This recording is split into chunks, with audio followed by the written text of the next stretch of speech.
Hi everybody, and welcome to another special episode of Montgomery Focus. We've not only left the studio, but we have 3 videographers, 2 hosts, all for this one high-flying special edition.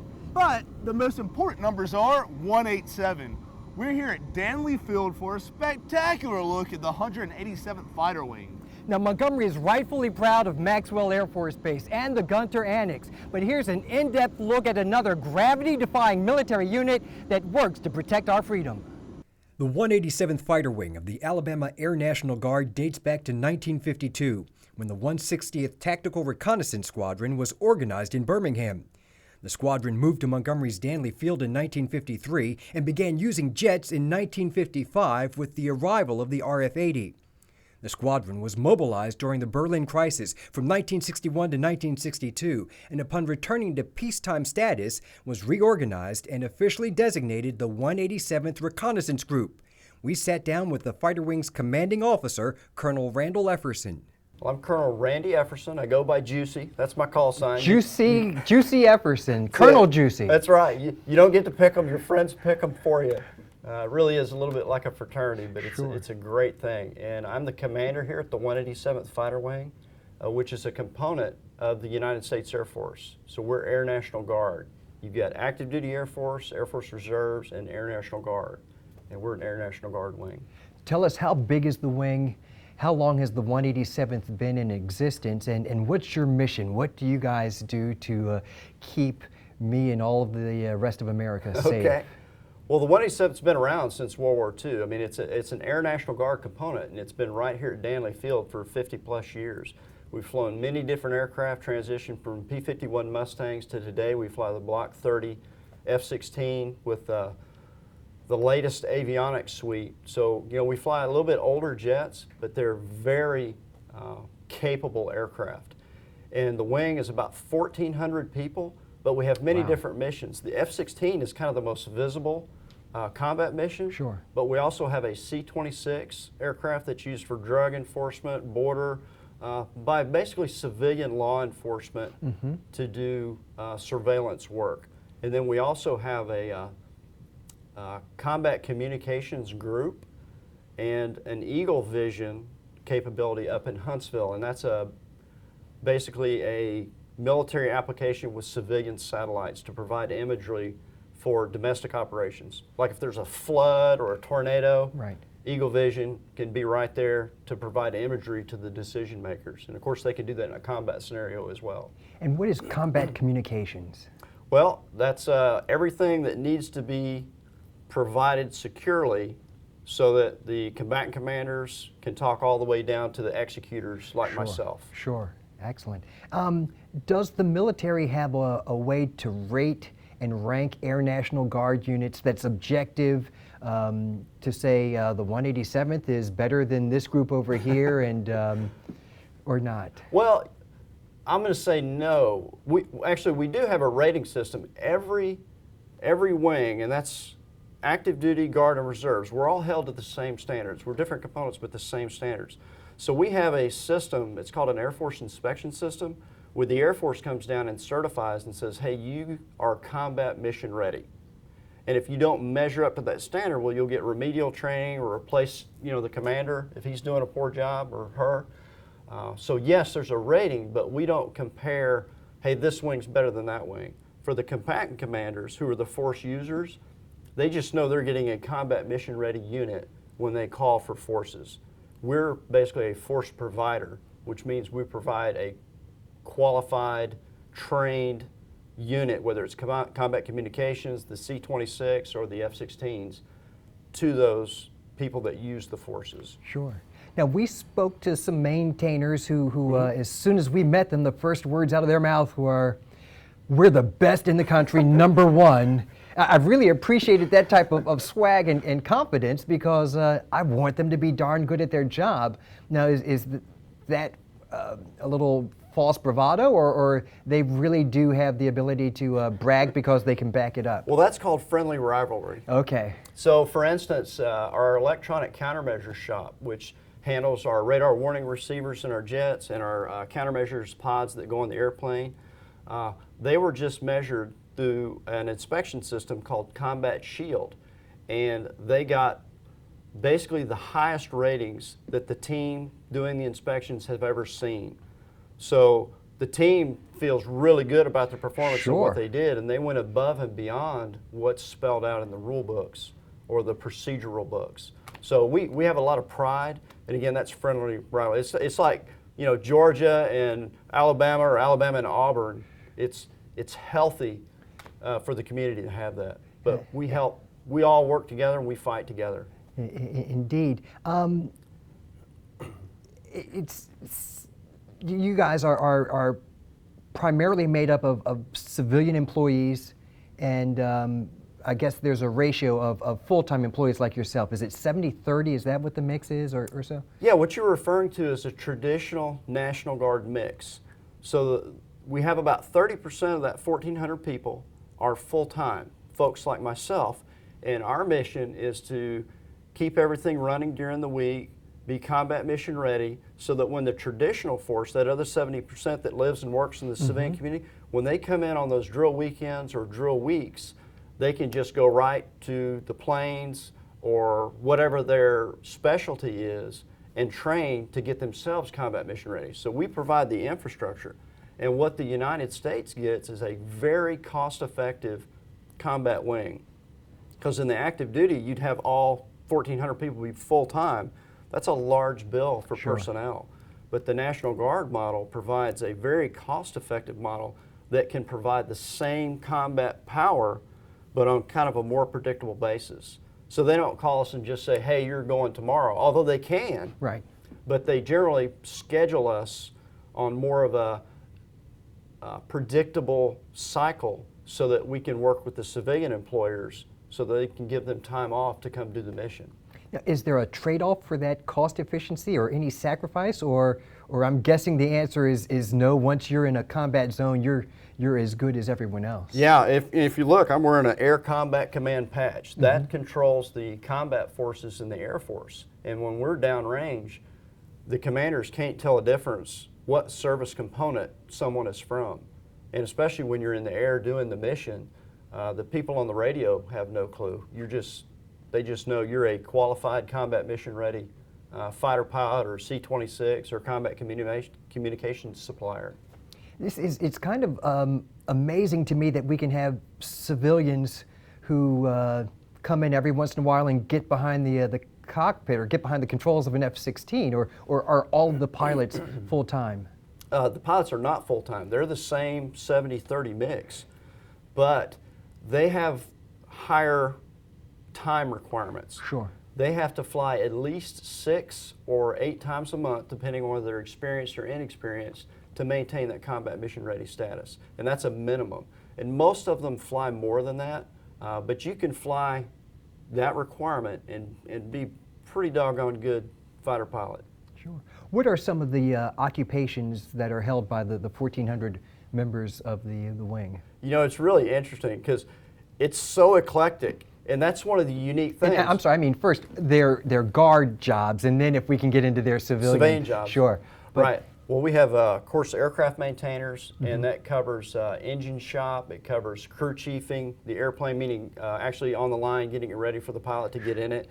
You've got the what we call the back shops, which do maintenance on lots of individual components like the electronic countermeasures, the avionics, the hydraulic shop. I mean, there's a myriad of experts that are in that 30% of the full-time people. Sure. Yeah. And then what do they do when they're not here at Danley Field? Well, that goes back to I was saying, Sure. Such an eclectic group of people. I mean, we've got business owners, airline pilots. A gentleman right next door here runs the Box Aviation for training new people how to fly, and he's one of our maintainers that just loves to fly, and so he's teaching people. School teachers, people live in other states. Myself, I actually own a business in Tennessee with my brother, and I would never have that opportunity on the active duty. And that's one of the things that's so attractive about the National Guard in general, both Army and Air, is you can have a civilian career and serve your country. Because man, I love being around the people that do this job. God bless you all. We've heard about one of your pilots who is an attorney. Yeah, that's right. That is a mix that I don't think I would ever anticipate. Yeah, he Lefty is his call sign. Okay. A lot of good stories about that one too, because it's not because he's left-handed. It's on the tanker. The tanker's telling him to go left, and he's still moving right. So, like I said, if you're doing anything dumb, stupid, or funny, that's how you get your call sign. But he went to our combat deployment for 6 months in Afghanistan, did a superb job, and as soon as he came back, he went back to finish his law degree. And he's a successful practicing attorney here in Montgomery now. Awesome. And tell us about the call to go to Afghanistan. How much advance warning did you have that you were going to be deployed? How long were you there? How long were you told that you were going to be there? And then what was the evaluation of your performance? So I can catch all the parts of that. So Sure. we were on a predictable rotation, so we knew we were going to go, a year in advance or something like that, or a little less. But we didn't know for how long. And the Air Force said, hey, we need you to go for 6 months when we only had about 3 months out. So, of course, with all the folks coming out of the civilian life, they had to go to their employers and their families and say, hey, I'm going to be gone for 6 months. We'll make it work. Right. And, man, the unit did so good, and it was such a successful deployment. And, again, this goes back to the friendly rivalry. Our maintenance group and operations group didn't miss a single F-16 sortie for a maintenance requirement in that 6-month period. And to my knowledge, that had never been done before at that deployment location. And there were 2,000 sorties, right? So it's not that they just did great for 12 sorties. There were... It was a lot. Yeah. It was, flew 8,000 hours, dropped 221 bombs, fired 18,000 rounds of 20mm ammunition, all in support of the operations ongoing in the ground war against global war on terror. And everyone was gone for a full 6 months. They didn't get a weekend where they got to come back here to... Wow. Was there any debate among, I guess, the upper brass as to whether or not the 187th or any Guard unit could handle that responsibility? Yeah, actually, there was quite some discussion, I would say, amongst the components, because it was theorized that a lot of people would quit, or wouldn't join the Guard. People would get divorces and all that kind of stuff, and none of that really panned out to be true. In my humble opinion, I think the unit came back prouder than I've ever seen it, and the bonds of the families did nothing but increase. And there's a few people that went their way after serving, but that happens everywhere. Here's a statistic for you. So we have a 90% retention rate in the Air National Guard, almost across the United States, no matter the mission. It's 90% or higher. And what that tells you is that once people join, they almost always stay to some type of benefit. And mostly it's not for the pay, it's the sense of pride. Oh, so 90% of the people that sign up are going to stay until they get a retirement or a pension or something like that? In the National Guard, that's pretty close. And how long does that take to reach that milestone? Well, the retirement system is changing, so it's Sure. varying, but the legacy people that are already in, it's like a 20-year, you have a benefit that you'll get later when you're 60. And again, that's part of the cost-effective part for the United States. Of course. The 70% that are traditional, their benefit kicks in when they turn age 60, versus the full-timers get a benefit as soon as they hit 20. But the full-timers aren't building a civilian career. So there's trade-offs. You either go into that civilian life after 20, or you're already building that civilian life. Sure. Now, you are one of the legacy units of the Tuskegee Airmen Red Tails. How important is that, and is that a source of great pride among the wing? Yeah, absolutely. That's a huge pride point, not just for us as the wing, as the Red Tails, but for the state of Alabama and really the United States. And I'll say that the Red Tails, the movie came out, but it's one of the most recognizable fighter squadrons in the entire United States, and internationally, people recognize that. We received that designation in 2007. There were 4 original squadrons, And right now, we're the only one of all components that is in what we call unit-owned and equipped manned fighter mission. Sure. The other three are either reserve associate units, meaning they're providing manpower, they don't actually own jets. And then the one that's on active duty is a T1 training squadron. So we're really, I think, carrying that legacy. The others are all great. No, I'm they're saying not. that. Yes, We've got they jets, are. and you said one didn't even have airplanes, so how can they be a legacy they're unit? awesome. Okay, they're It's all just- awesome. It's just a maintaining of the core concept of that original mission. Exactly. And we're so proud to have that. Well, if we shift our focus from legacy and looking backwards to looking ahead, you're one of the people that knows the F-35 intimately.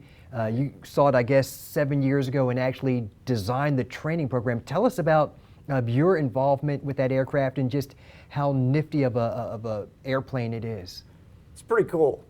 A lot of gadgets and technology that really make that plane shine. And I was very fortunate enough to get picked as one of two Air National Guard fighter pilots, kind of from across the U.S. They had Sure. a nationwide call. And the other guy, we actually hired him. He's in the squadron too. Okay. So we both went to Eglin Air Force Base, which is where we stood up the first, what we call operational squadron, to teach new pilots how to fly the thing, because all that infrastructure wasn't in place. So Lockheed Martin gave us the plane. We had a couple of test pilots, and the rest were, mostly fighter weapons school graduates, which were kind of our chief instructor pilots in the Air Force. Right. And we sat down and kind of wrote a syllabus in the book on how to take a new pilot and train them to fly that aircraft. Not necessarily employ it in combat, because Right. those things weren't ready yet. Sure. A lot of things were done Wow, you were concurrently. in on the early stages. That's right. What's is it like the next year model of a sports car, or it's like comparing a street car to a Formula One racer? No, actually, it was very easy to get in and be comfortable in the cockpit, because the ergonomics that we've developed since World War I, how the stick and the buttons that you have at your fingertips on both sides and the way information is displayed has really become fairly common. So the aircraft itself is very, has its own systems. Sure. But it's pretty easy to transition to those. And people think, oh man, F-16, oh, it's so, cosmic. And these other airplanes too, but it's not. It's very easy to fly, because flying is not the challenge. The challenge is employing it. Right. And that's where the F-35, the 5th generation technology, comes in with the sensor fusion.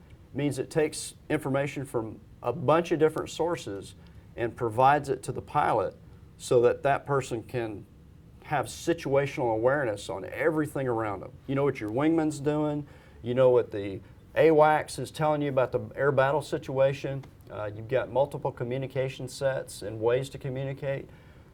And then the stealth technology combined with that. I mean, it's a good airplane. Indeed. You have the ability to see through the plane with the.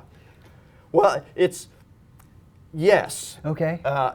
You have to take it with a grain of salt how often you do that. I mean, it has a thing called a distributed aperture system, the DAS, and it's sensors across the airplane that can provide an image, kind of a thermal image, of the Earth and threats. So you've got a helmet-mounted cueing system Right. that you're wearing. You don't have a heads-up display. That's gone. Sure. So all the information is displayed in your helmet.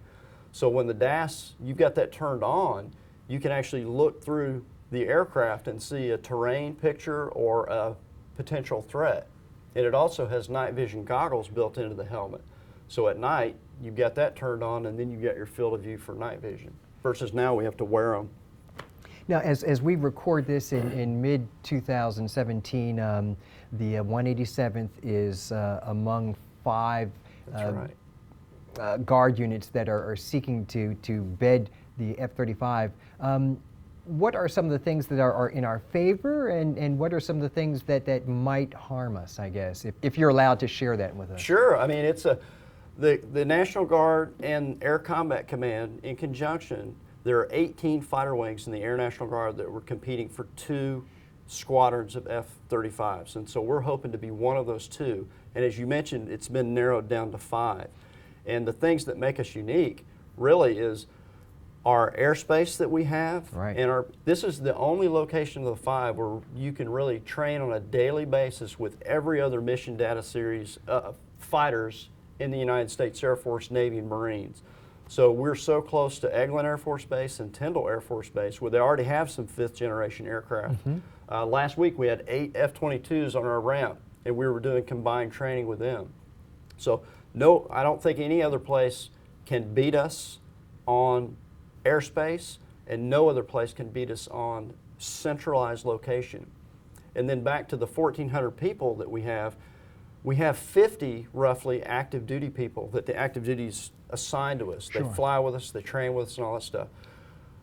The National Guard doesn't really meet the active duty personnel needs, you know, like the full-time medical group, transition assistance programs, some educational requirements that they have.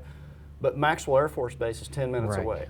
So if they need something, they just pop right over there, and it's they're gone for an hour. Versus at most of the other bases that don't have a fully staffed active associate, they've got to travel up to 6 hours per se to get to an active duty base. So from an efficiency standpoint, it's a slam dunk. Absolutely. Well, who do I need? Do I need to call President Trump and tell him, look, Tell him let's make it hey. Juicy says hey. But now also, F-35 is going to be an international weapon. So when air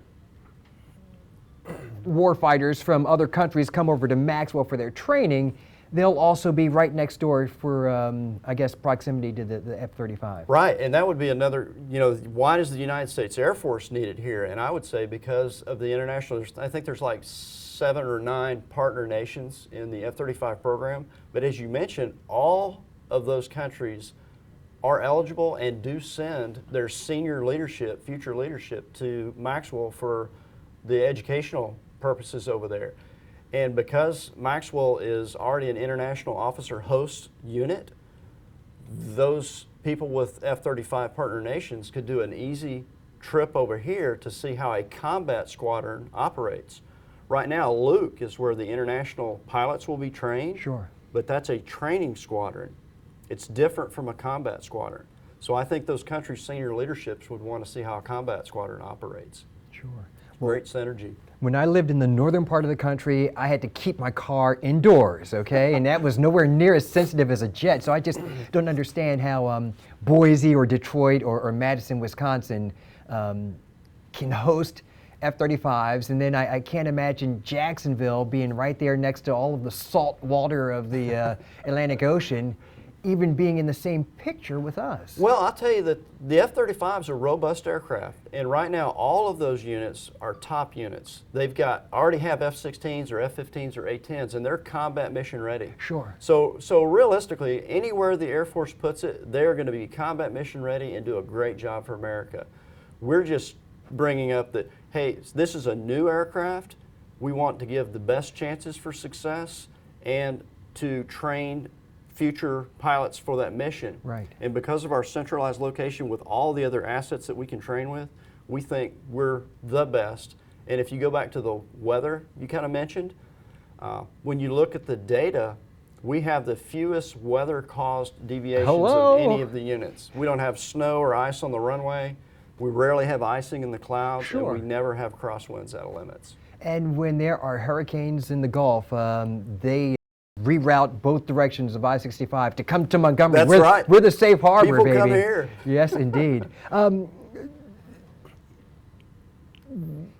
This is going to be the only new plane that's on the horizon for decades to come. Is that correct? Specifically for manned fighters, yes, this is the program of record for about the next 50 years. 50 years. I know the Air Force is looking at light attack and some other type things, maybe replacements for the A-10, more say for close air support. Sure. I'm sorry, what is light attack? It just means, this is a supersonic, fast attack aircraft. The F-16, the F-35, F-22s, all that stuff. Light attack would be more like a Beechcraft single engine prop airplane that's designed to spend a lot of time over the battlefield. Okay. I know the Air Force is looking at different options. Sure. So that's a possibility. But yeah, this is the only manned fighter that I'm aware of for quite some time. And is manned fighting the future, or are drones going to replace pilots? What a question! Yeah. Yeah. I mean. Well, and yeah, don't be modest. I mean, let me know about the advantages of having a thinking person right there in the battle arena. Well, that's what it comes down to. I think you have to have a healthy mix, because it's really like a football team. You couldn't just buy all F-35s. Right. You got to have MQ-9 drones, Global Hawk. Everybody kind of has a specific function, and that's the thing about aviation. It's physics. You can design a plane to do this very well, or this very well. But if you mix too many things, well, then maybe it doesn't do all of them to the degree that you need. So I would say that you need manned, you need unmanned, because obviously if you know it's a very high risk, and not a big payoff, it's better to risk a unmanned aircraft, right? But if you need the eyes on the battlefield and the decision-making process on the spot, because sometimes communications, if they get jammed or delays in making decisions, then they have somebody that can make a decision on the spot. So I think you need a mix. Sure. Our Air Force is great. And one of the reasons it's been great is my leadership measures me on how well we train the people coming behind me. And so we're always getting better, and nobody's irreplaceable. So I'm approaching the end of life. I'm out. Yeah. And they're going to be someone better, stronger, faster that's going to lead this wing. No one to will the ever future. surpass Juicy. That's just the way I'm seeing I don't know it. about that. I'm privileged and fortunate to have been able to do this for as long as I have. Can you share with us how you got your name, or that's best left? Yeah, I'll leave that one for another story. For another occasion. It's an offhand compliment. Okay. And, all right. Yeah, I don't drink. Sure. And so it kind of has something to do with that. But I got you.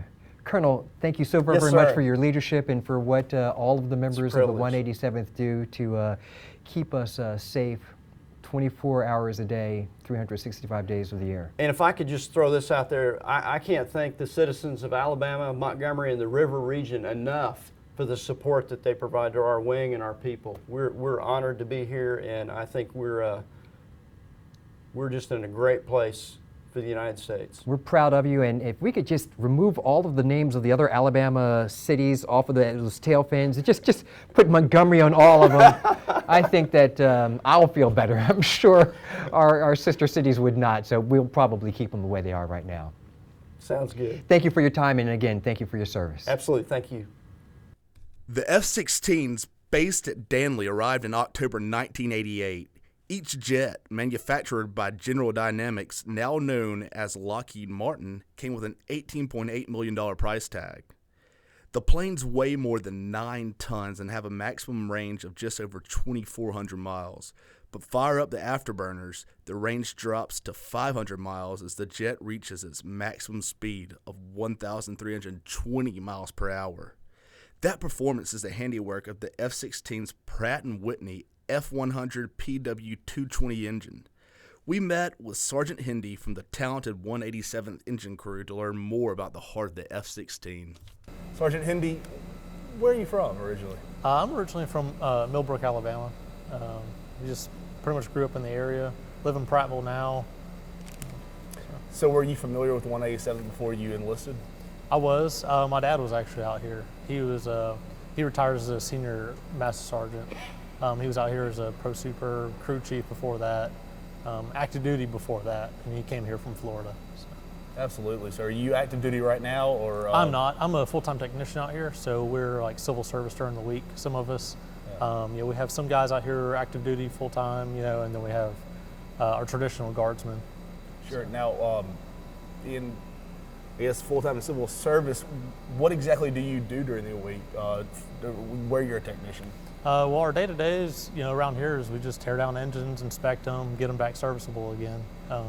Being in a fighter aircraft, it causes a lot of wear and tear on everything. So a lot of inspections and tearing down, everything like that. So. Sure, and Sergeant, we're told that it's a single-engine aircraft. It so is. basically, they depend on the work y'all do right here in this shop, right? Yeah, they do. Our supervision says it's a zero defect business. We pretty much have to be spot on, otherwise you could have issues. Absolutely. Did you come in with the technical knowledge and know how to work on engines, or did you learn once you enlisted? No, this actually, they teach you a lot here. I knew some basic mechanical knowledge working on cars growing up and stuff like that. But coming out here, they teach you how to work on the engine. They really give you like a trade, a skill you can take outside if you need to. Absolutely. And how many years does it take to really accrue the knowledge? Is it something where it goes just by month? Well, the school's generally pretty quick, about 3 months. However, they just teach you the very basic knowledge. You really learn a lot from coming out here for a few years, seeing different situations and things to look for. It's just like anything. Your skills develop over time. Is it something where you come in with any kind of natural abilities and just kind of sharpens and hones those skills, or? Yeah, definitely. If you have a good mechanical ability already, it'll definitely sharpen that. It'll give you a lot of, good skills that you can really use.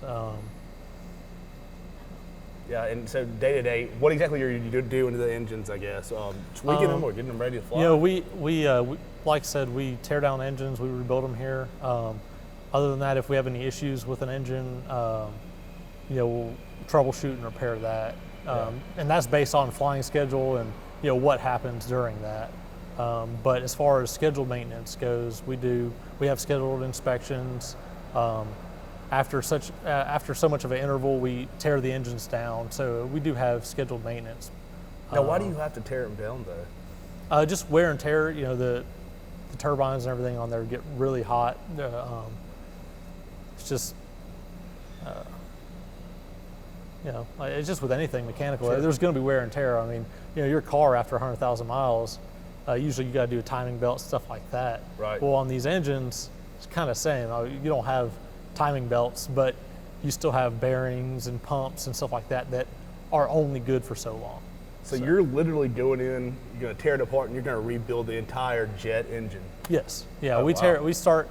We have the entire engine. We pull it down to sections. We pull it down to, just the bare pieces all scattered on stands all around, and then we inspect all the individual pieces, replace what needs to be replaced, and repair what we can, and put it back together and get it back serviceable again. I imagine that's a pretty marketable skill if you ever choose to leave the 187th. I don't know if you go down to Mobile and Boeing or something like that, but we have a lot of our traditional guardsmen that are A&P mechanics outside of here. A few of them work for Delta or Airbus or whoever. Sure.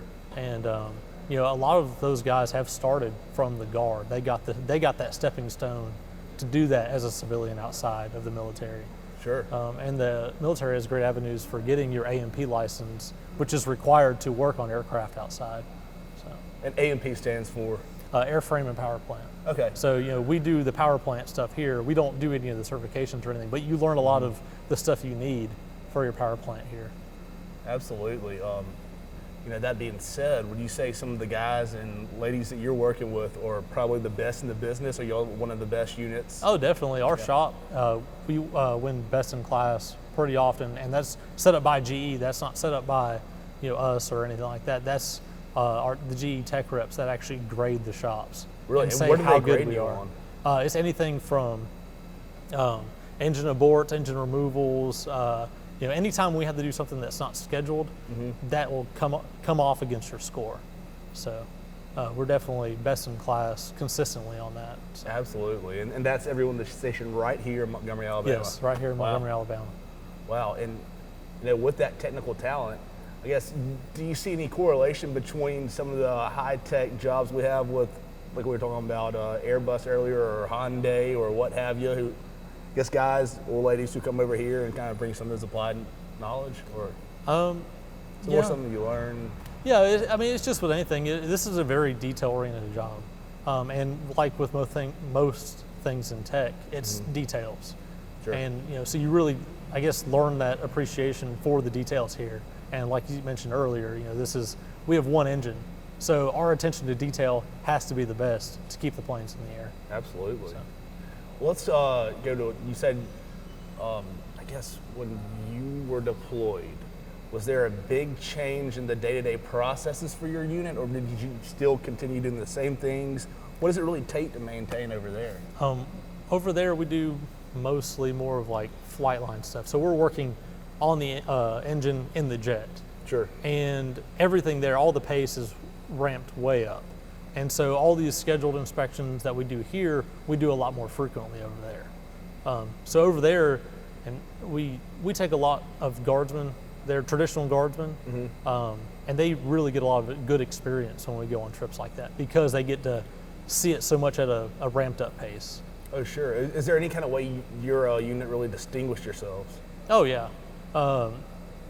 Supposedly afterwards, we were the talk of the Air Force. Really? As far as, we went from being a relatively unknown guard unit to generals and stuff talking about us. So. What does that take? What happened over there? You just didn't have any mistakes, I guess? Yeah, we missed very little lines as far as our mission goes. And we met all the criteria that they asked of us, if not more, with less than what we were supposed to have. So, as far as manning and everything like that, we exceeded everybody's expectations. So you had upper brass of the Air Force and the military recognizing this shop right here in Montgomery, Alabama. This base, Danley. That's really cool. So. Pretty cool. Is there anything that you really learned from being deployed that you brought back here and kind of implemented and functions here? Anytime you do more than you normally would, you learn a lot. You have a lot more opportunities to learn when you're doing something more frequently like that. So I would say definitely everybody in the shop or anybody that deployed got a lot of good experience out of it. Oh, absolutely. What are your future plans? You want to stay with the 187th for a while, or? Yeah, I'd love to stay with the 187th. I'm going to school right now, so I definitely like to use that to advance myself within the unit. So. Absolutely. What would you say to someone else who's thinking about or considering joining and enlisting in the unit? I tell people all the time, it's a great way to learn a skill. If you don't know what to do, you can come out here and you can learn a skill. We have so many different places you can go, trade skills to learn, that this is a great place to come and learn those skills and hone them to take out, somewhere else if you need to, or stay within the wing and, build a good career out of it. So. Sure. There was one thing we were being shown yesterday, which I guess, could you explain the processes behind the, is it the overblast or the? No, it's the augmenter. So on this is pretty much like a ramjet on the back of our engine. It dumps a lot of fuel. It has, this is called the flame holder, and what it does is it tumbles air, so all the fuel out of these nozzles here has a chance to ignite because the air is going so fast to the engine. Sure. So once it ignites, it's just going to add a ton of thrust, and it's what allows our planes to actually go supersonic. So. Really? Okay. So is that what you hear in the air? Oh yeah. When they're in practical yeah. Usually when they're in an augmenter, you're going to hear it. Okay. Awesome. Yeah. Well, thank you for showing us that. You're welcome. Is there anything I missed that you'd like to say? Danley's a relatively small guard unit. I'd definitely like to get the word out here that we're here on the end of the regional airport. A lot of people don't know about us, and I would just encourage people to come out and check us out. Absolutely. Yeah. Thank you for your service. Thank you. Appreciate it. Take a glance at some of the 187th's F-16s and you'll spot the distinctive red tails. They pay homage to the famed Tuskegee Airmen. Prior to World War II, many people believed African Americans were incapable of being pilots. But after a special all-black unit of aviators and maintenance crews was formed, trained, and sent into action, the myth of inferiority was busted.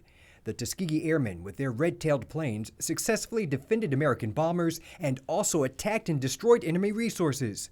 The red-tailed F-16s are a source of great pride for the 187th Fighter Wing, which has been designated as an official Red Tail Legacy unit.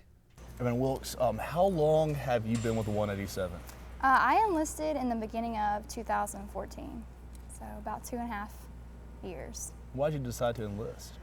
Oh man, just the mission itself, especially the 187th in general. We are a fighter wing, so just the thought of truly serving, being able to go overseas and just serve the country, I guess. I just wanted something different, something more than just a normal high school, college, whatever lays beyond that. So, and I've gotten it out here. It's been great.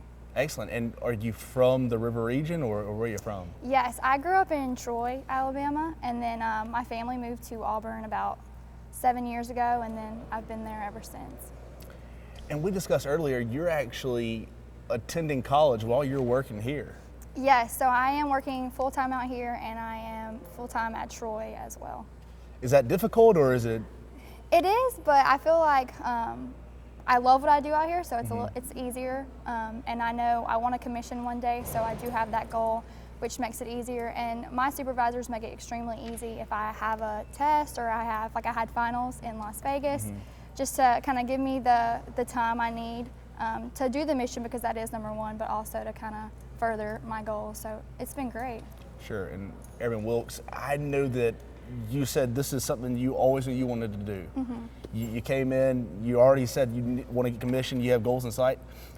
Does everyone have those goals? Is this something unique? Did you do a lot of research? It is. I think it's unique just in the fact that it is such a family environment. We teach each other. It's not about bettering one person. That's why I love this mission, because it doesn't really matter about individuals. It's all about who we are as a team. I think it's like any kind of passion anybody has, whether it's music or acting or the military or sports or anything like that. It's just what you love to do and what kind of inspires you to do the most you can at it and to better yourself. Sure. And with that, what is your mission with the 187? So we are a fighter wing, as I said, so we do have fighter jets, the F-16s. So in a training basis, we do a lot of exercises with F-22s and F-35s as far as making sure we are mission ready, so in case there is an emergency overseas or anywhere in the country, that we are ready to protect the country. So as opposed to a cargo wing or a refueling wing, we do have more of a war combat mission. Sure. What exactly do you do with the 187? So I am an F-16 crew chief, which is just another name for a mechanic. So we have a lot of back shops here as well. So kind of how I think of it is, we as crew chiefs are the general surgeons of the aircraft. So kind of any of the small stuff, we launch them, recover them, we take care of them. Our names are on them. And then we have all the back shops who are kind of like your specialized surgeons. So anything that's really in depth as far as the engines or the internal workings of the aircraft, that they take care of that. See, that's awesome. You have your name on one of these jets right now. Yes, 151, which is actually on the flight line right now, the red tail. It's a D model, and I do have my name on it. And a red tail too. Do you take a special pride in that? I do, and I love it because it is a D model, so there are a lot of incentive flights that we give, and so just to see, so many people get in the aircraft and kind of see what it can do and be a part of that. It's been really great. Sure. Now, what's an incentive flight?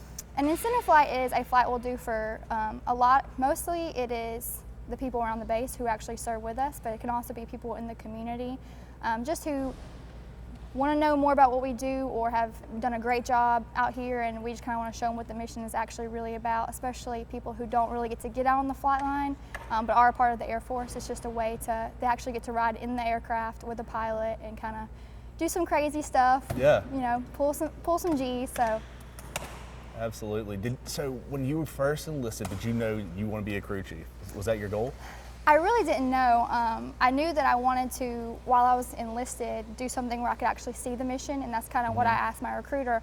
What kind of job can I do where I'm, seeing the planes and seeing what they do, and actually part of the fighter part of the fighter wing. And so crew chief is really what they led me to. And I came out here for a night launch, which we do pretty regularly during the year, which is just we take off at night. Yeah. And so just seeing the afterburner and how it was to be a crew chief and what it meant, and seeing them launch out the plane themselves, it just hooked me. So.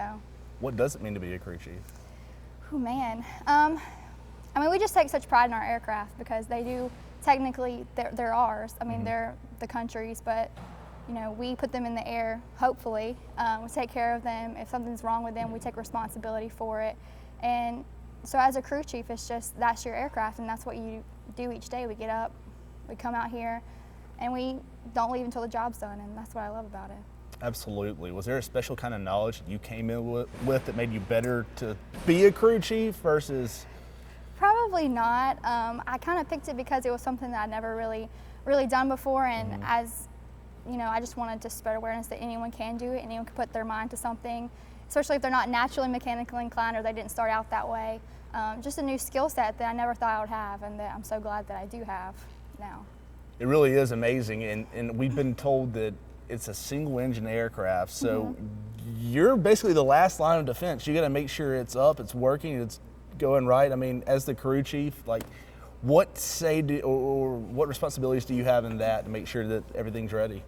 So we do launch it out, which means that once the pilot gets in the cockpit, starts the engines, we'll do all the checks, make sure all the hydraulic levels, the engine's working right, the exhaust, everything is great, because we have certain things that if they're too low, if something's wrong, if some of our filters are messed up, it can't go. Have you had a situation like that so far? Well, yes, with aircraft, there's always going to be some kind of small problems and just things that you don't want to chance. And we have a really good team who gets them turned around really quickly and usually are ready for the afternoon go. So.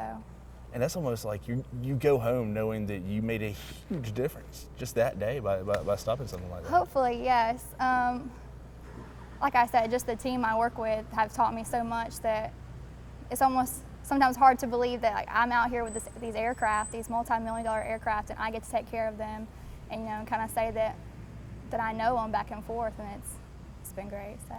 Absolutely. Aside from that, what are some of your favorite aspects of your day-to-day duties? I really love the people out here. I think that's probably my favorite. Not even just crew chiefs, just the maintenance field in general, which we don't really get to go. We're beyond that because we're always out here, but just there's so many great people out here, and it really is a family. Anybody has your back, anybody will do anything for you, even if it's outside of work. You're stuck on the side of the road. A lot of the guys out here have big trucks. It's easy, to call on anybody and they'll help you. But I mean, that and the jets are really, really the best parts of the job. So. Now, you're saying this like a family. Is there a difference between the male and female experience with the 187th, or do you think it's all the same? Are you all seen as a team and unified? Yeah, and I think it's so hard because so many times I'm asked, what is it like to be a female crew chief? And I gotta say, it's probably the same as being a male crew chief. These guys don't see me as any different. I'm expected to do the exact same thing. They treat me exactly the same, and that's what I really love about the job. And I think that there are so few females, but there should be more, because when we kind of look at how long it's been a deficit, it's not something that I can't do. It's not something that any female or woman or whoever wants to do it can do. It's a skill set. It's amazing, and I mean, I would just love to kind of get that out there, that this is not a male-oriented job. The guys in there, they don't care. They don't care if you're female. They don't care if you're male. As long as you want to do the job and you want to work to the best of your ability, it really doesn't matter. Absolutely. And you said one of your ultimate goals is to be a commissioned officer. What does that take? That actually takes a 4-year degree, so a bachelor's degree, which I'm currently working on.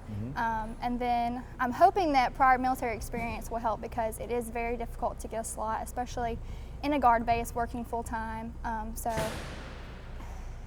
just having that work ethic and that experience, and also the degree, is really what you need to be able to commission.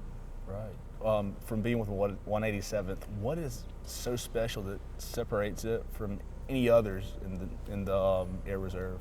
I think that the 187th Air National Guard has proven our ability to handle overseas situations. We have been to Afghanistan, Iraq, Kuwait, all of those kind of things, and we've come back with terrific statistics.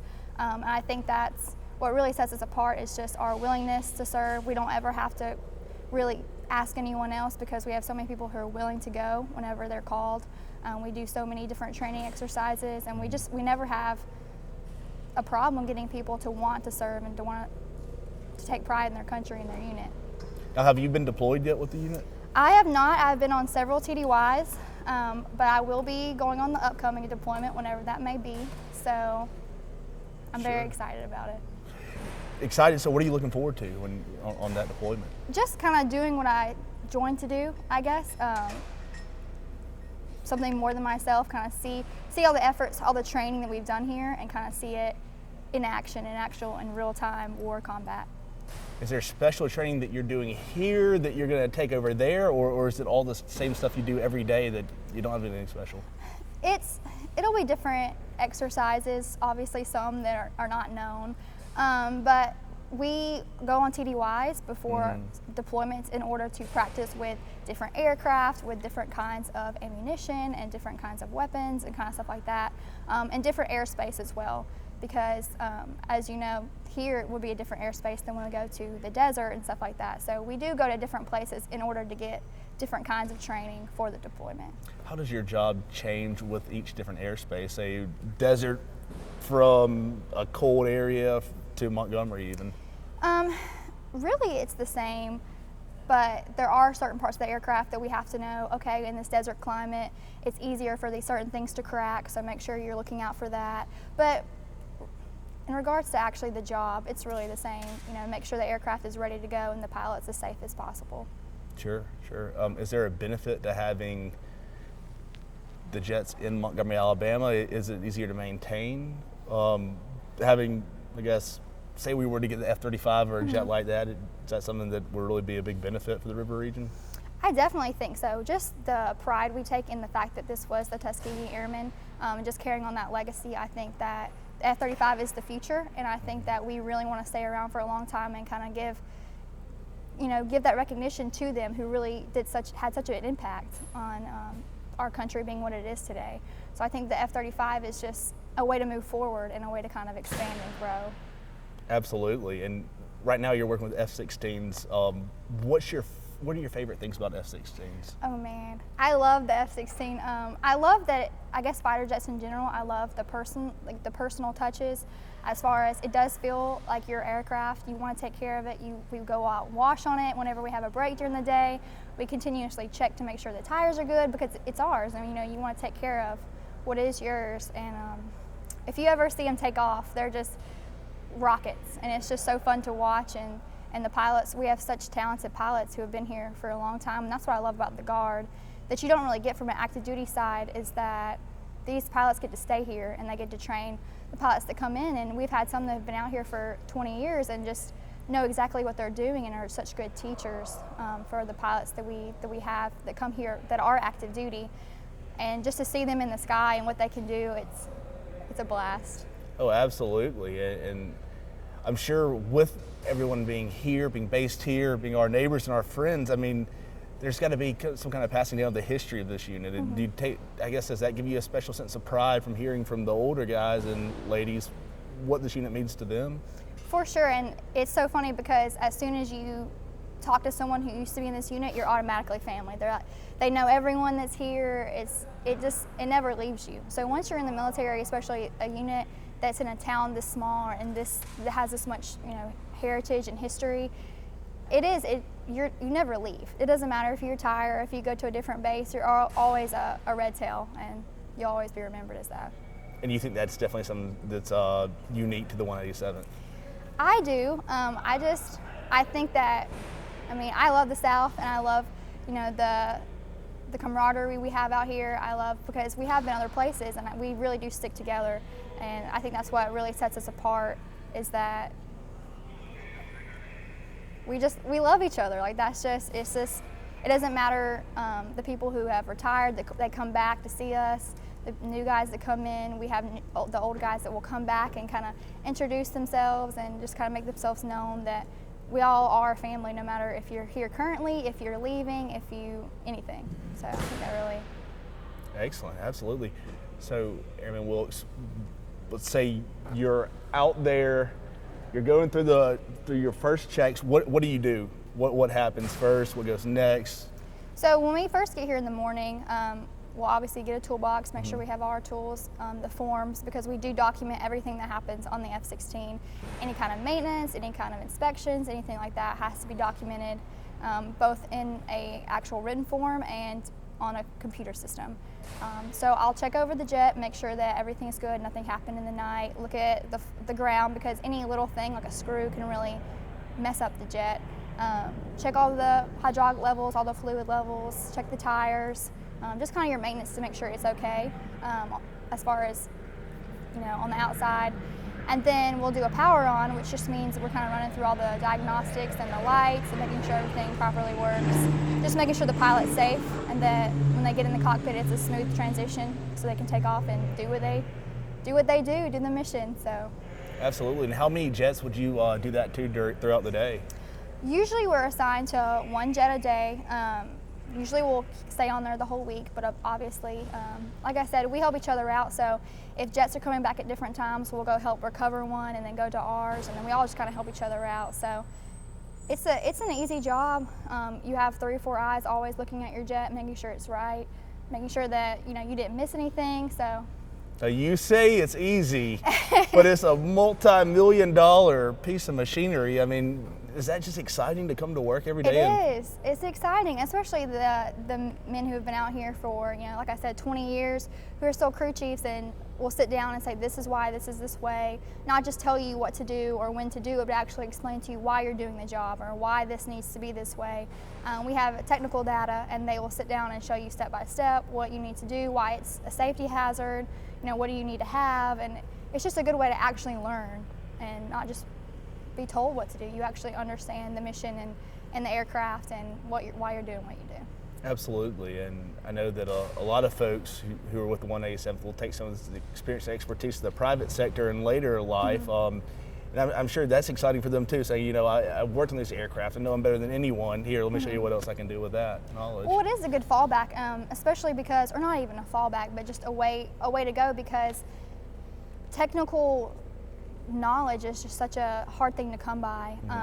And just knowing an aircraft the way that we get to know it just from being around it all the time is such a good way the military is such a good way to apply it even after you get out, because that's a skill set that not a lot of people get to know, and we got sent to training, specialized training for that kind of thing. And so getting a license or working on the aircraft at an airport or anything like that does put us at an advantage for sure. Absolutely. Is there anything I failed to mention? I don't think so. Well, Airman, thank you so much for joining us today. I appreciate it. Thank you. It was nice to meet you. Yeah, nice to meet you. The 187th Fighter Wing of the Alabama Air National Guard is one of the most prestigious units flying for our freedom today. Steeped in the heritage of the Red Tails and distinguished by its superior service record in operations like Enduring Freedom and Iraqi Freedom, the 187th is always on the lookout for new and talented recruits. The Alabama Air National Guard offers a range of benefits from tuition assistance up to 100% and base pay rates of at least $3,000, cash to non-cash compensation like healthcare and insurance. Not to mention, members of the Air National Guard learn highly coveted skills that ensure success and career advancement for years to come. Employers often rush to hire members of the 187th because they are dependable, well-trained, and have a track record of performance. Plus, there are several different career paths to follow. What's it take to join the Air National Guard? If you're between the ages of 18 to 35, have a high school diploma or GED, and active enough to pass the physical, then you're in luck. Visit goang.com to learn more about joining the 187th. Oh, and there's a big sign-on bonus for those eligible too. Airman Robinson, it's great to have you. So why did you decide to enlist? Basically for the opportunity, educational purposes. I just thought it'd make me a better person, at the end of the day. I sought out more discipline. So all in all, I got what I wanted, so. Sure, and you're in the Avionics group. Yes, sir. Specialist, I guess, is what you would say. What exactly is that? Basically, avionics specialists ensure that different components of the aircraft are functioning properly so that we can have adequate weapons deployment and make sure our pilots get to their target and back home safely. Did you have any kind of experience with mechanical engineering or anything like that beforehand? It's funny that you asked. I actually went to Tuskegee University for chemical engineering, which doesn't really, fall hand in hand with it, but it did give me a different scope, a different way to look at things, so it helped out a lot. Sure, and you must have been STEM-minded from the get-go then, if you already went into engineering too. Yes, sir. Absolutely. Going to Tuskegee University, did you decide that this is the next step, I want to do this, I want to join the Guard? And it was actually more of I hate to say this, but it was a last resort thing. I really wanted to work for a big name company like Procter & Gamble or ExxonMobil, but I found myself working myself into a hole that I couldn't get out of, and I was paying for school, so I figured this would be a better route for me to take. Absolutely. in the avionics group, what do y'all do on a day-to-day basis? What's it consist of? Basically, whatever they have for us today, we come in, they tell us what we need done. They split us up into groups and tell us to go get it done. Absolutely, and that's usually maintaining the aircraft. Yes, sir.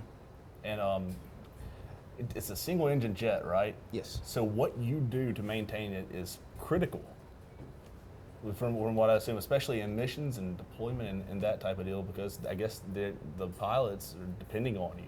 Yes. All the shops, engine shop, avionics, sheet metal, all the different shops, we work together. It's a team, so we all have to make sure we play our part and make sure that everyone pulls their own weight, so in the end, we get the results we need.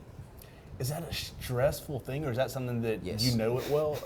But at the same time, you're an expert. I mean, y'all know it well. You know you did the good job, and It's a rewarding experience, but it is extremely stressful. You know, some days you got long days where you're here longer than you want to be. You got days where, you know, people getting upset with you because you're not, you know, you're working hard, but it's not hard enough. So at that point, it's just being able to manage your time, maintain stress levels, and just do what you're supposed to do what you're told. And in the end, like I said, it's a rewarding experience. absolutely, I imagine that's a feeling. And sure, like any job, I'm sure there are stressors. But what are some of your most prideful moments being part of this group? I can't really think of any off the top of my head. I haven't been here long. I've only been here about 4.5 months. Sure. But I can say I've learned a lot in my time here, and I make it a mission of mine to learn something new every day. As long as I can go home and say, even if it's something small, Sure. I try and take that in, and I guess you could say that's something I take pride in, being able to learn something new every day. Absolutely. How would you compare your education and training here to the college experience? The only difference I would really say is it's a lot more stress put on what we do here. There's not a lot of room for error, and in some places there's no room for error. You know, in most colleges, you fail a test, you can still pull an A out of the course. But here, people's lives are on the line. They even lost a jet not too long ago up in, I think it was New Jersey or Vermont. Mm-hmm. So you got to really pay attention to what you're doing. And they stress focusing on our actual work. So that's one of the big things we have to take into account. Absolutely, and I imagine that would also make it a fulfilling thing to see that the work you do every day does not go unnoticed. Yes, sir. Someone's life is on the line. Yes, sir. Absolutely. Is there anything, or what are your goals for the future? Do you want to stay in the avionics group? As of now, I love what I do. I enjoy every minute of coming here. Like I said, sometimes it's stressful, but that's with any job. Absolutely. You'll always run into things that you don't really enjoy about a particular job, but as long as you can honestly say you love what you do, then you're not really working. And as far as the future, I can see myself doing this, 15, 20 years down the road. I definitely plan on re-enlisting, but I'm just trying to take this one by ear, see how it goes, and see how everything pans out. Sure, and now we talked to some airmen, and they said that the skills you learn here could even transfer to big bucks in the private sector. This is true. I know with avionics specifically, you can work for different airlines. Right next to an airport, you can get a job with Delta Airlines or American Airlines doing the same thing. Granted, it'll be different components, different aircraft, but in the long run, the skills and the knowledge that you get here, you can apply to other places as well. So. Sure, and that being said, with your knowledge base that you've learned so far, could you work on anything, not just F-16s, you can work on pretty much any aircraft? If you put your mind to it, yes. I know for my particular job, I had to be trained on a specific aircraft. So if I were to go into the civilian sector, I'm pretty sure they'll send me out for a couple of months of training to work on whatever airlines that they have, whether it's a 747 or whatever they have for that specific airline. I'm pretty sure they're willing to put more money into training you to make you better at that job, more proficient. Absolutely, especially with the experience you've had of having people's lives on the lines, getting it right. Yes, sir. That experience. As a whole, the avionics group, how often are you, on base or needed with the 187th? Is it an everyday thing, or there's some members of your group who come a few days a week? How does that work? It really just depends on what the needs for the mission are that day or that week. We may have weekends where we have drill. We may have to work a whole week. We may have different training exercises we might have to do. Same thing, we'll come in for weeks. But it really just depends on what we have going, what we need to get done, and what the workload is, because some days we might finish up early. As long as everything's flowing right and everyone's on top of their game trying to do what they need to do, we might get out of here a couple of hours early. But overall, the workload isn't unbearable, but it definitely keeps it interesting. Sure, and I'm guessing there are some people who have a life in the private sector where they're working a job in the private sector. Is it usually along the same lines, or is someone a lawyer then coming to avionics and doing a whole new skill set? Honestly, I think it's your interpretation of it, like how well you can take in the information, retain the information, utilize your training. I'm pretty sure there have been people who haven't done anything related to math or science and come in this field, but I will say it'll make it a lot easier, if you do go into engineering or some sort of propulsion studies or anything like that. It'll make your job a lot easier coming here, but it's not impossible, but you have to actually apply yourself for it to work in the end. Absolutely. Airman Robinson, one of the things we've been wondering is what makes the river region such a special place for the 187th. Is the climate and the weather a big factor in the maintenance of aircraft? Yes and no. I will say because we're in the deep south, we get a lot of humid heat. So especially during the summertime, it takes a toll on your body. It's a little bit hotter than normal, but it's not like we're, somewhere where it rains all the time. Sure. And that would, be a big factor on how much we could get done. There's only enough room in a hangar for X amount of planes, so if we needed more than X, then we can't get all those planes done because it's raining outside. So it's a great place to have what we have here. I feel like if it was anywhere else, we'd probably get it done, but for the fact that it's the capital city, we need to grow a lot more. It's a good place to have what we have. Sure. And now when comparing places like Montgomery to a Jacksonville, Florida or something like that, I've been told before that you'll get that seawater and sea air coming off and it can rust cars and stuff like that. Could it even rust jets? Yes, there are some aluminum parts, so that could be a big factor as well. So we got that going for us for sure. Yeah. Absolutely. Is there anything that at the end of the day you think about that keeps you coming back, keeps driving you in this group? The guys, from my supervisors all the way down to guys who are my rank, everybody has a good sense of humor. If you're having a tough time or you need help with something, they're willing to give you that helping hand, or they're willing to give you some words of advice to either help you fix a job or if you got something going on at home. It's more of a family thing here.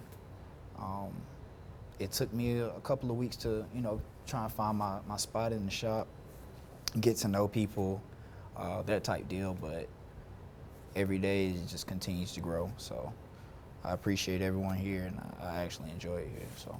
Absolutely. So you keep up with them all the time, not just when you're on the clock. Y'all hang out after hours and everything like that too. Yeah, cinema takes, see how they doing.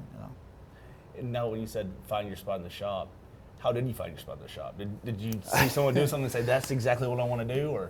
Actually, I felt like I found my place in the shop. We actually had a cookout not too long ago. We had a little downtime. We had finished our work, so we put a few chicken wings on the grill. Had a good time. I didn't organize it, but I did some of the cooking. Everyone's like, "Oh, this is really good." So I was like, "Yeah." I keep coming back so I can eat my food. Yeah, no, that's great. And with your job duties with the 187th, is that something that you knew exactly what you wanted to do, or how did you decide? As far as avionics, honestly, I had no idea what it was.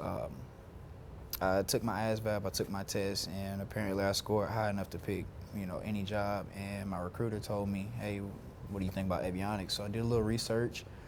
Figured out what it was about, and I was like, well, it could be pretty interesting. I get bored really quickly, so just the fact that it's always something new, we're always doing something, I I feel like it'll grasp my attention a lot more than another like a desk job or just doing the same thing every day.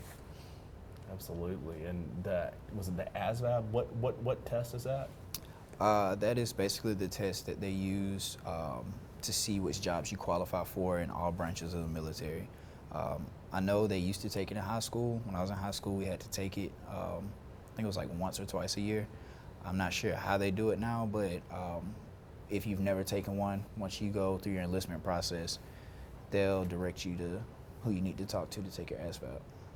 Sure, and from being here for a few months, like you said, I guess since August, right? Well, actually, since December. Since December, Yes, okay. sir. What would you compare, or could you compare now your group to, I guess, the rest of the force? Do you think y'all are the best in the top tier, or? I mean, everybody's gonna say we're the best. I think we're the best. Like I said, our turnover isn't very high when we come to work. The other ship doesn't leave, a boatload of work for us to do and try and make it vice versa. So like I said, I feel like everyone carries their own weight, and it makes it a little bit easier in the long run for everyone to, stay on top of their tasks. Perfect, yeah. And some of the stuff behind this, is this also what your group is?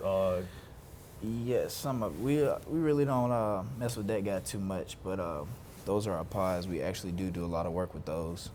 So what exactly is a pod? What's it do? Basically, it enhances our targeting acquisition. It makes it a lot easier to drop bombs on target, put them where we need to put them. I gotcha.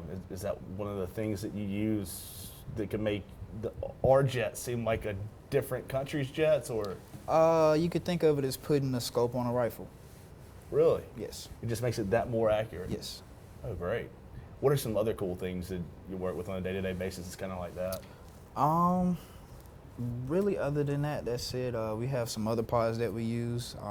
Can't go into too much detail about them, but there are some different components that we use to enhance the jet's capabilities. It's a really old jet, so if there's not any internal modifications, sometimes you have to put something on it to make it, do a little better than it would in the 70s.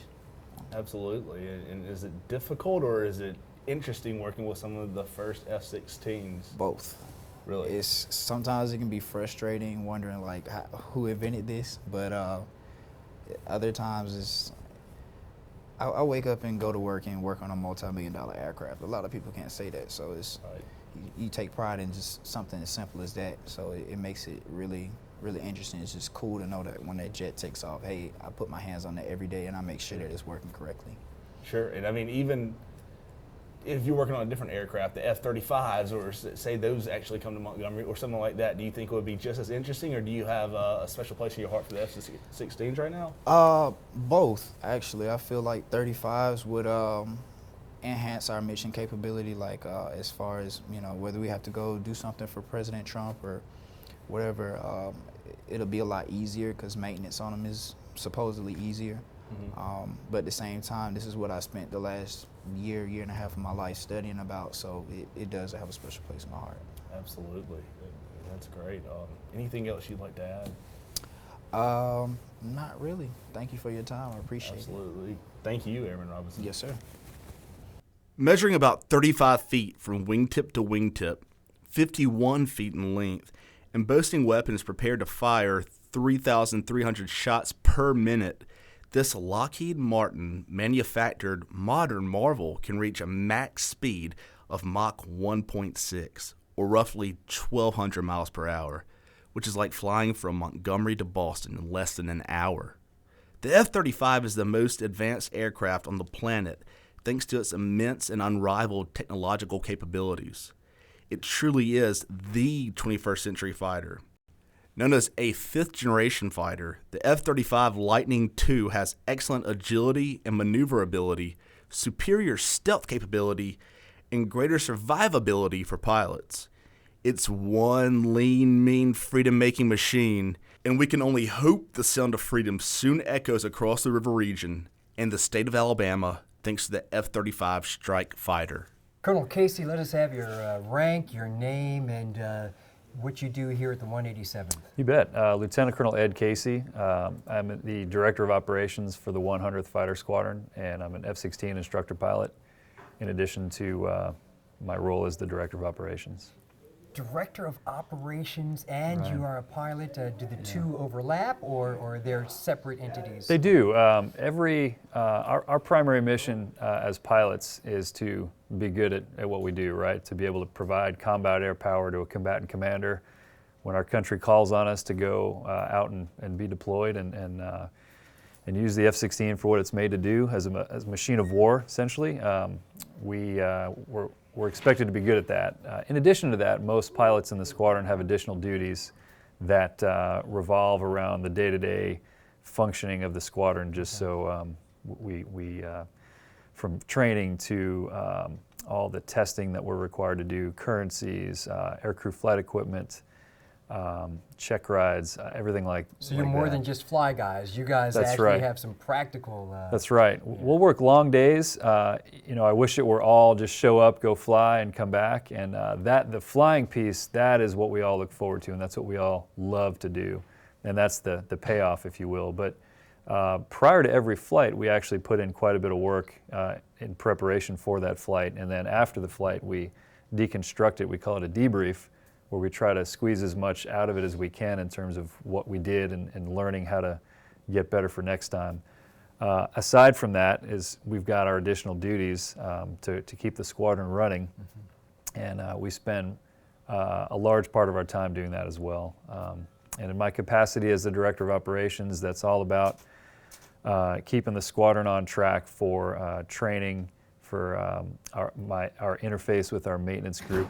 For instance, if we're learning or we're focusing on a specific mission set, let's call it close air support, we might need targeting pods on the airplane. We would need certain types of weapons, whether they're simulated or actual. And we liaise with maintenance in order to get the proper configured airplane to go execute that mission. You said actual weapons. You Right. guys have. I saw airspace where you have the ability to shoot chaff or stuff, but that's part of your training is actually firing live. Wow. That's right. Well, the chaff and flare that you mentioned, that's an everyday thing, and the airspace we're allowed to fly in using chaff, which are just bundles of aluminum, and that's to decoy a radar, whether it be a ground-based radar or an air-based radar. And then the flare is to decoy a heat-seeking missile, again, whether that's a surface-based heat-seeking missile or an air-to-air missile. And we will use those countermeasures, we call them, in the airspace almost daily when we fly. And the airspace that we fly in is the FAA lets us do that. But beyond that, we do fly with both practice munitions, which are just cement bombs, but we'll actually have something come off the airplane and hit the ground. We do that on a very controlled range. It's a DoD-owned property, and it's the safety measures are So I can't give you in a place. wish list and say this guy cut me Right, off right. my commute. No. Like you to hit his garage. No, Yeah, it's not quite like that. In fact, we can't release munitions just anywhere we please, obviously. It's got to be on a very controlled range that's got a range control officer on the ground, and it's in a very controlled environment. But we'll bring those practice munitions there, and sometimes they can be just what we call dumb bombs or unguided bombs, free fall bombs, and our weapon system is actually very accurate just employing an unguided bomb.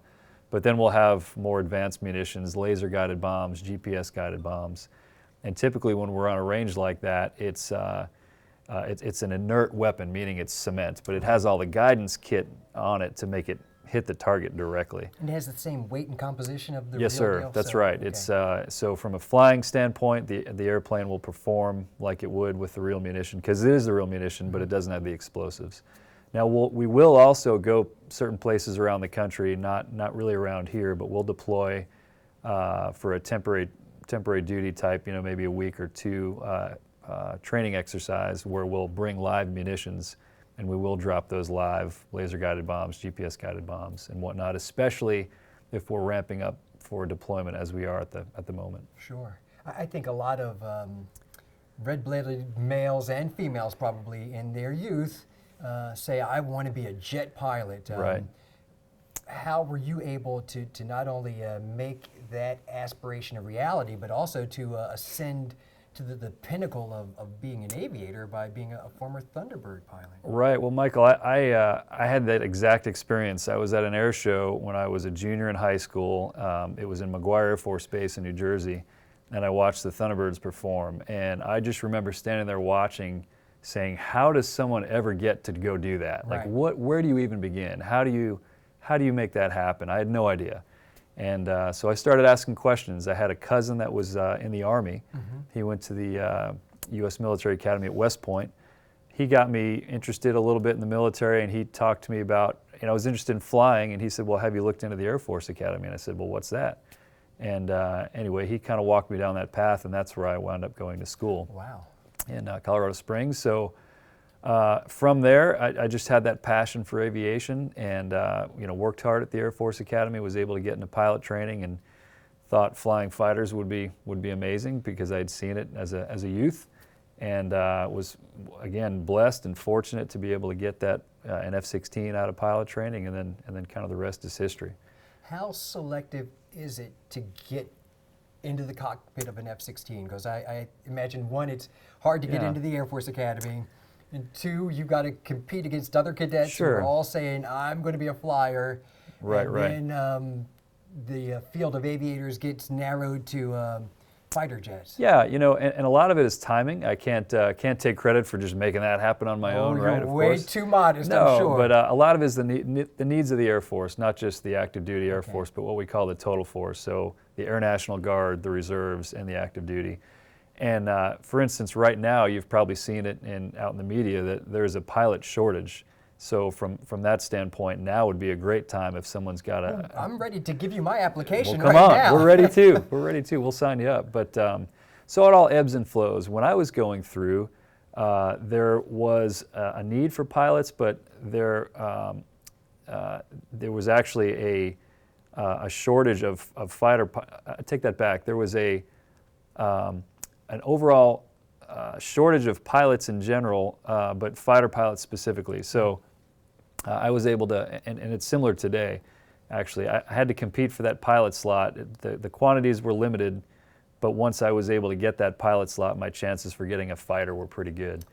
Wow. Now that problem is even worse for the Air Force, such that places like the Air Force Academy, ROTC, Officer Training School, if you are medically qualified, you have a very good chance to go to pilot training and to make that dream happen. Well, I think there are probably a lot of young people who did not have the advantage that you had of saying, "What's the mechanism I have to follow?" right. And it's just some fantasy that's out of their reach. What are Right. some of the qualifications, minimum qualifications? Do I have to have a certain IQ, certain visual acuity, Right. body Yeah. dimensions? Sure. There's medical qualifications. You generally have to be healthy. Your eyes have to be decent. I don't know the numbers, but it used to be 20/20. Now it's not. It's 20/20 correctable. If you're correctable to 20/20, Sure. but yeah, I think 20/70. I honestly don't know the number, but it's not perfect vision. In fact, I know the Air Force now allows, and I don't want to speak for the medical community, but there are certain procedures, i.e. corrective surgery, that you can have done to Sure. get your eyes to where they need to be, and then you're still medically qualified to fly. So there's that piece. To be a pilot anyway, as an officer, you need to have a bachelor's degree, so that's kind of a minimum qualification. In a specific field of study? Not necessarily. No. You could have one in. I think the Air Force prefers sort of technical. What's the term they're using now? The science, technology, Okay. STEM, I guess, STEM, right? right. Kind of in the STEM area in general. I'm done. Yeah, but no, that's not always the case. I knew a guy that I kid you not, had an art major that wound up being a great fighter pilot.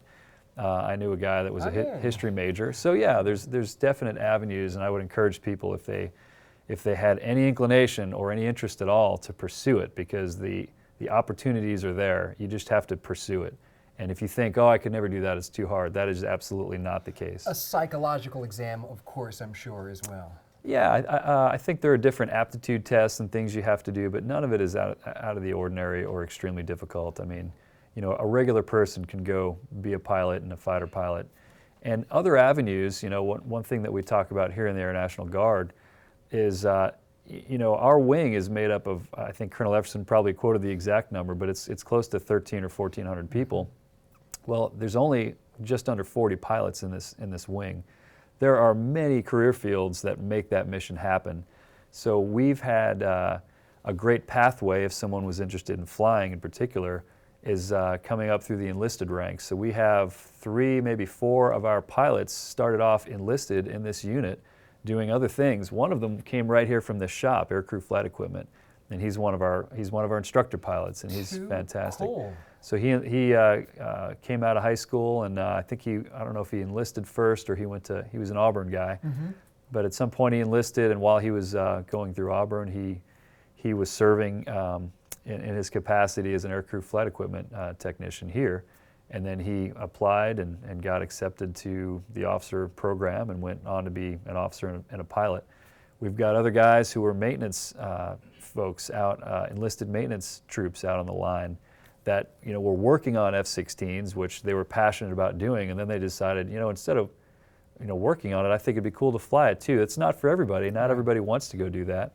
But these 3 individuals were crew chiefs out on the line, which are the guys that are in charge of the airplane, making sure it's ready to fly, making sure all the scheduled and unscheduled maintenance is handled, and they're kind of the owner. Upward mobility, or not, just that mobility exists here. That's at the 187th. right. That is absolutely. phenomenal. In fact, we love hiring from within, Sure. and we just we had a pilot board. We typically do our pilot boards in November, December timeframe, and we just hired another F-16 crew chief to go to pilot training. In fact, he leaves for officer training school, I'd say in a month or two. And then he'll do that, and then he'll go off to pilot training probably 6 months from now or less, and then he'll be back, in a year and a half to go fly our F-16s or maybe even the F-35 by then. Tell me how physically demanding it is to fly a high-performance aircraft.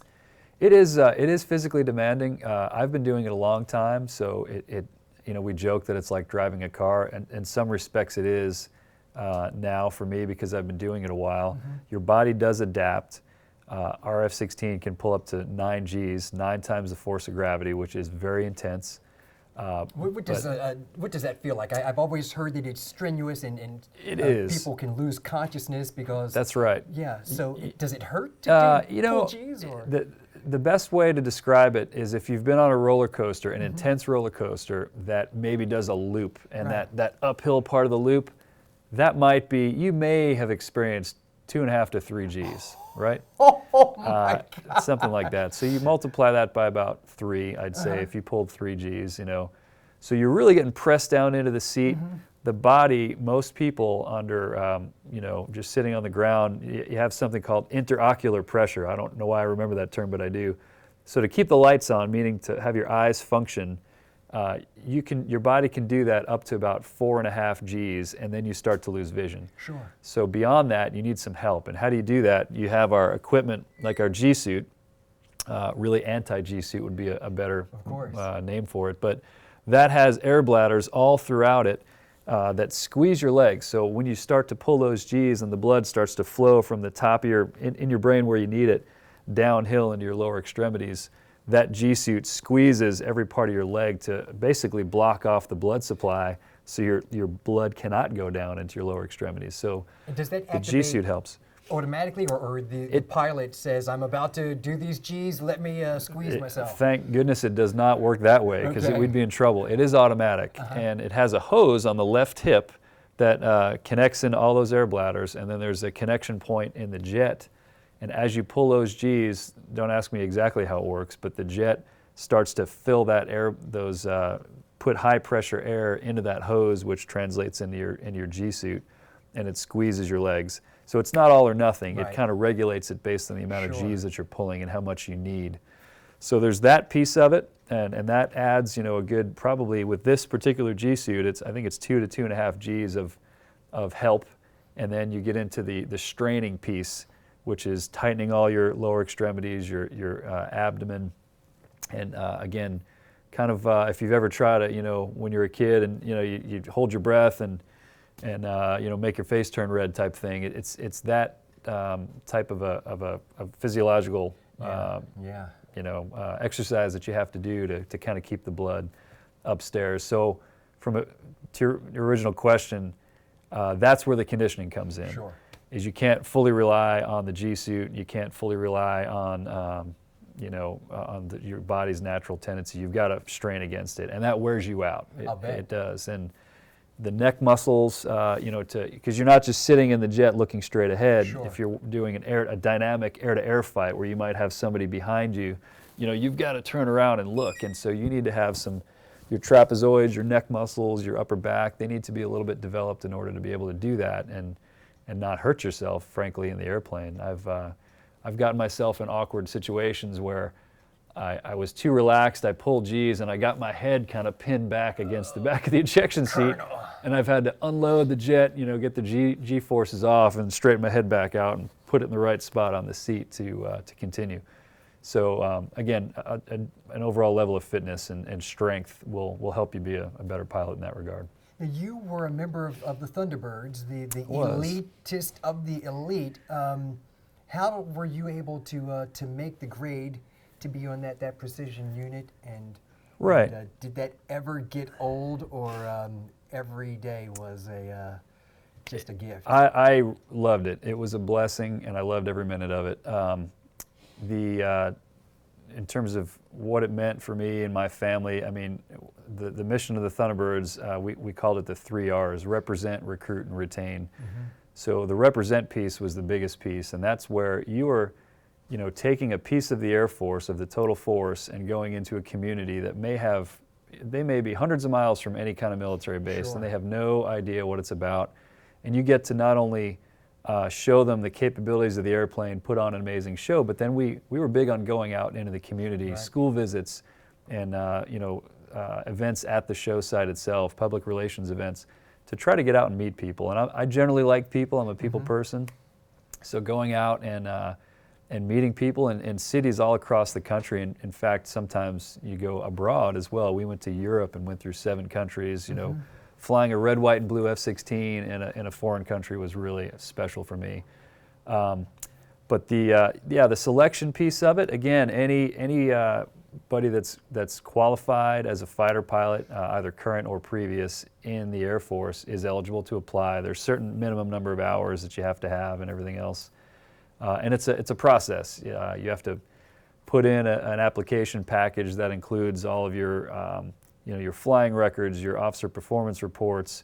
You have to have letters of recommendation. You have to write a letter about why you want to do it, what it means to you. And typically, I think the Thunderbirds get from the pool of fighter pilots that are qualified, it's somewhere in the neighborhood of about 50 applicants each year, plus or minus. And they'll narrow that down to about a dozen. Mm-hmm. And they'll invite that dozen to come shadow the team. Sure. From about Wednesday to Monday. At a show location, and they're probably doing that about now. They typically do it in the springtime. Right. And I'm surprised the number of applicants is as scarce as 50. Right. Well, it's not for everybody. Number one, because you are on the road a lot. Sure. You're gone 200 plus days a year. Okay. And then the qualifications to do it are fairly stringent, so it narrows that pool down. And again, it's not for everybody. Some people maybe they don't want to be on the road that much, or they don't want to do that mission in particular.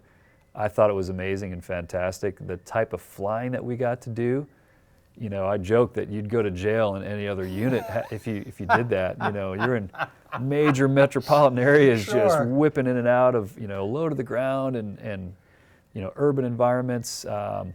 I remember once we did a show in Waikiki Beach in Hawaii. Oh man, that must have been awful. It was terrible. And they transported us back and forth from the show location to where the jets were parked via boat, Okay. which was really great. And you'd see dolphins next to us. It was Sure. amazing. But I just remember, doing a show. I was one of the solo pilots, so I was the opposing solo my first year, number 6, and the lead solo, number 5, my second year. And I remember being upside down at 100 feet. Going across the Waikiki beach there, and I remember looking down, which was up, because I'm upside down, and I saw a surfer who was on a wave almost directly underneath me, and he's giving me the Sure, hang hey, loose or whatever. Sure. Excellent. As I go whipping by, and I just thought, what a cool job this is. Absolutely. This is really special. So. The Thunderbirds was a special time, and for my family and I, for us, just really amazing flying, And again, getting the privilege, honestly, to represent the Air Force and to take a piece of the military to communities that were otherwise unfamiliar was just great. I really loved it. I'm envious beyond compare. They came to Montgomery in April of 2017, and Yeah, I was there. for the whole week Yeah. that they were doing their practicing, I couldn't get any work done in the office. Right, If I heard right, the yeah. jet noise. I Yeah. had to say, look, I'm going to go out to the parking lot, up to the upper deck, and just look in awe. And I'm sure you've heard it's the sound of freedom, right? It is the sound of That's freedom. what we like to and- say. And it Yeah. works. You've spent 3,000 hours behind the controls? I have. So I've been, like I mentioned to you yesterday, I'm a one-trick pony, right? I've flown nothing but the trainer airplanes coming Sure. up through the training pipeline. And I've been very fortunate to stay in the cockpit for a long time. I was out of the cockpit for about right at 2 years, actually 3. I did a year doing professional military education out in Monterey, California, which was a great place to do it. And then I did 2 years in the Pentagon working a staff tour as kind of payback for that program. And then I went right back to the cockpit. So again, the Thunderbirds, I've been deployed a decent amount where you build hours. The Thunderbirds, we flew a lot. We flew 6 days a week for 2 years straight, two and a quarter years really. Does it And ever get old? It doesn't get old. Yeah. As I I'm mentioned, so glad to hear you say that. No, 'cause- as I mentioned earlier, sometimes what might get old are the additional duty things that you have to deal with on the ground. But the flying, for me, never gets old. Maybe other people would disagree, but it doesn't. It is a So the adrenaline absolute every thrill. time you're taxiing is Absolutely. I mean, this machine, and we take it for granted. My office, I again have a great view of the flight line, and I just look outside and hear all these amazing machines that are parked out there, like no big deal, But we bring people in that have never been close to a military fighter jet, and their eyes get big and they can't believe it. guilty as charged. Right. Yes. And then so for me to then have that awe of those airplanes, and then get to go in and go take it off in full afterburner, or I get pinned against the back of the seat and take off. And once we get into those military operating areas I was telling you about, we have a lot. We're not like an airliner that's kind of on a specific heading and altitude. You're under an instrument flight rules kind of a construct where you've got to listen to what the air traffic controllers are telling you. Once we get into that military operating area with a fighter, it's full up. We're doing very dynamic maneuvering. And to be flying a jet like this and to see a hole in the cloud that's 5,000 feet above you and go, you know what, I think I can go through that hole, and just pull up and plug in afterburner and just accelerate up and go through it. I mean, it's like flying a video game. It's it's such an amazing machine that, again, it's just a blessing. I just, I'm so thankful for what I get to go do every day. It's just What's awesome. your civilian job? So my civilian job, again, flew F-16s my whole military career. And then when I joined the Air National Guard, I was full-time for a year, and then decided to try the traditional guardsman route. And I applied to Delta Airlines. So I fly 737s for Delta Airlines. And I did that for a full year. And then based on some retirements and whatnot, our unit had a need for me to come back full time. Okay. So I did the traditional guardsman deal for about a year, flying for Delta and flying F-16s as a traditional guy. And then they called me back full time. So I'm back in the seat. It's been just over a year now, full time flying F-16s. But I intend to go back to the civilian job here in the next couple of years. Now, the 737s, compared to the rush of an F-16, I've got to believe that's Snoozeville or so. Or not necessarily. Yeah, I think if you're, for a pilot, for an aviator, I just love getting up in the air and seeing, God's creation from that perspective. And that never gets old for me. And it doesn't mean I need to be upside down or pulling 9Gs. Just to be up in the air and to look down and just to have that perspective, I love it. So if I'm, going from Atlanta to LA, and I'm there's a lot to look at and a lot to see. It is a very different type of flying, but these machines are very advanced, in some ways more so than the fighter jets. And it's a challenge to operate the automation and everything else. So it's still challenging, and I still enjoy it. And I personally like, seeing different places and getting to travel and experiencing different cities and that whatever the place I'm at has to offer. And so I enjoy the travel piece of it as well. Sure. And we've seen some of your F-16s here, and those are aircraft that are 30 years old. So how That's right. appreciative are you and your colleague pilots for the support crew that keeps them in tip-top flying shape? I can't say enough about our all the different career fields that fall within the maintenance group to maintain these airplanes.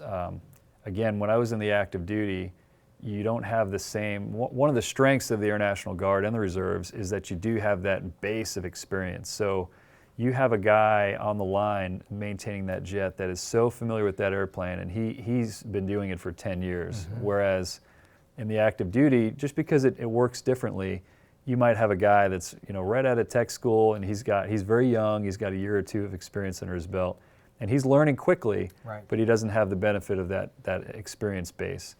And that translates into what we call mission capable rates for the airplanes. And if you look at our mission capable rates, even though they are the oldest F-16s that are flying in the active duty right now, in the total force, active duty, Guard, Reserve, they are amongst the oldest tail numbers that are out there with the highest amount of hours on the airframes. The mission capable rates are still very, very high. And I don't want to quote the numbers because I don't know them exactly, but I'd be willing to bet, you put us against an active duty unit, and we probably have a slight edge, even though our jets are a little bit older. Sure. And that is not because of anything except the capability of our maintainers, who are just amazing at what they do. Well, the 187th is a team, and on behalf of Alabamians and Americans everywhere, we want to thank you for the great job you do defending us. Thank you, Michael. I appreciate it. Thanks for your support. And keep All on right. flying. Will do. Thank you, Thank you sir. so much. We want to say a special thank you to the awesome men and women of the 187th Fighter Wing for the access they've given us to their operations. And of course, we want to thank them for their bravery and dedication to keep us free. That's it for this special episode of Montgomery Focus. Until next time, Have a great Montgomery Day.